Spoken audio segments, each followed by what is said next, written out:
We'd never heard of a word drama, theatre. You know, working class kids didn't go to the theatre. It was a middle class preserve for posh people.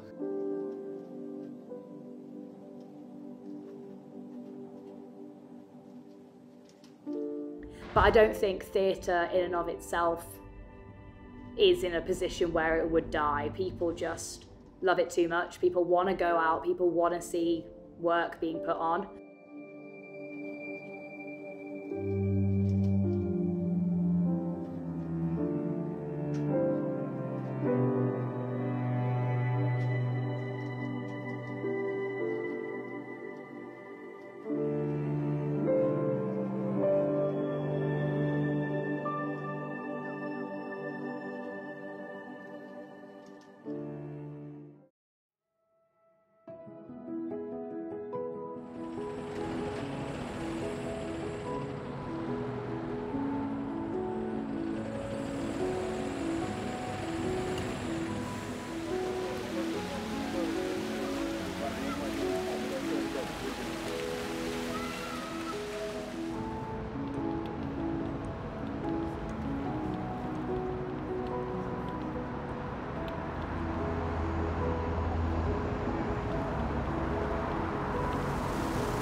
I didn't know a whole lot about Sheffield apart from that fact before I came.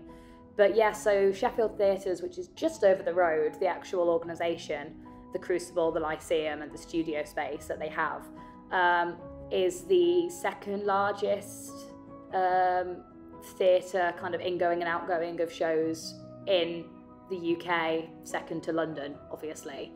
I'm privileged to live in Sheffield where we've got very good theatres. We used to live in the south, you can hear from my accent, where I was in Hertfordshire and we had to go to London to the theatre, which was good, but meant, you know, travelling there and coming back late. Or Watford, about 9 miles away, was the other theatre.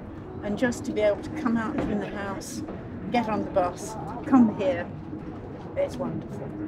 I've always just enjoyed exploring, kind of getting into the mindset of other characters.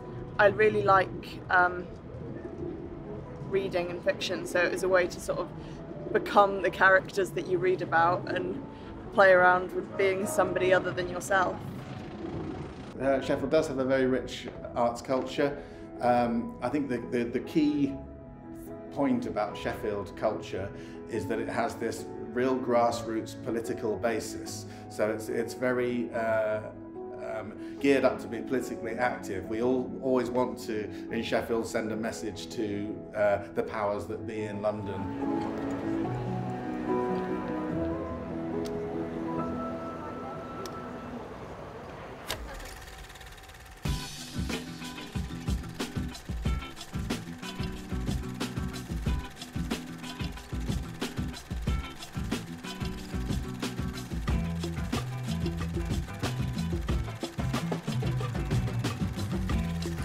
Well, I started at 19 years old.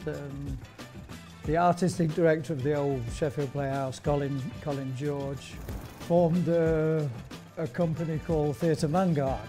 I was in the second incarnation of that, Theatre Vanguard.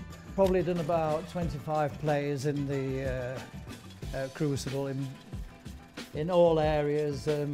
Vanguard moved into the Crucible on day one in November '71. We continued our education programme, we continued to do new plays in the studio, and we kind of did that for probably about 3 years. It was like an apprenticeship.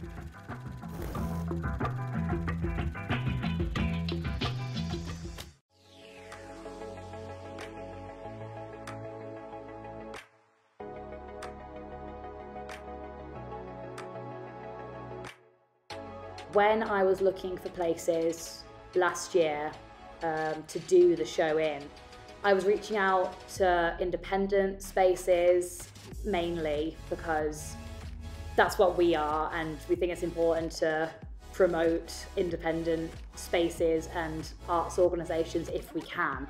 But DINA were just really keen to have us on board. DINA stands for Digital Native, which is all those who are of a generation to have been born with an iPad or a tablet in their hand and understand digital technology as an automatic skill. We're an arts and culture organisation, I think, dedicated to nurturing and promoting values of equality.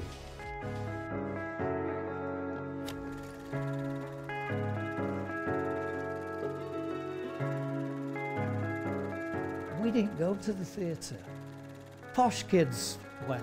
Interestingly, being in this building, I remember as a small kid, I came to one show here, but as a guest of another family, to a panto.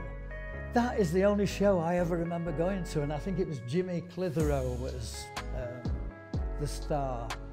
The theatre audience changed because society was changing in a very big way. Sheffield Playhouse is a good example, really, because when it did transition into the Crucible, people, the starchy, conservative theatre audience, they objected to the whole ethos of the Crucible. Out of the late 50s came, rock and roll and iconography on the screen that was, what was happening as we went into the 60s was people were starting to balk against the system and against the against a very conservative society. They were finding a voice. They were finding a new direction. It's really just about having an atmosphere and a vibe that is supportive and nurturing and encouraging and completely non-judgmental in any way. But we try and cater for minority voices, silenced voices, challenged voices, and those tend to be the kind of audiences we attract as well. They tend to be young. They tend to reflect our ambitions and our targets. Well, one of the reasons why we created the company was to kind of answer that, because we thought, right, well, we just clearly need more female leads in theatre, to be honest. And so everything I've written so far has been female-led. We want to get people interested in these sort of more perhaps obscure stories and interested in slightly different genres in theatre, like horror, like sort of folk-esque theories and horror stories, which is what Maddie got a lot of inspiration from. I'm not like you. It's like the more I think about it, the more it sticks in my head, and I just can't stop seeing it. The way that it.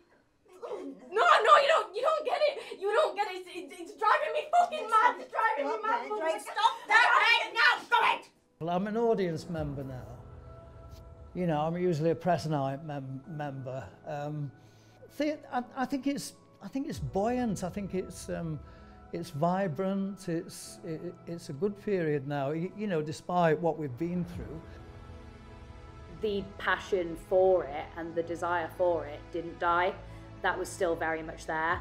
And you can have all of these online platforms and all of these sort of festivals, etc., online or through virtual reality, and I think that's great, but it doesn't mean the rest doesn't have its place.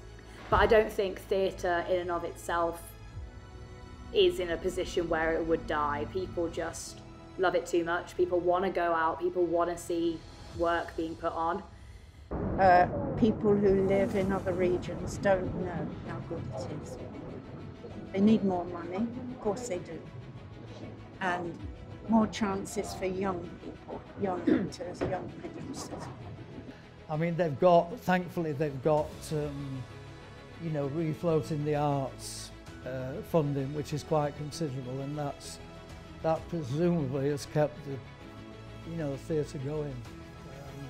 And just independent theatre in general is something that we're very proud to be a part of, and increasing the kind of touring relationships around the north of England is something that we care about as well, so we're glad to be a part of it. And if anybody can support independent theatre or spaces like this, any of that, please do.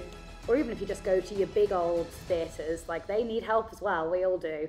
So it's really cool to be a part of it.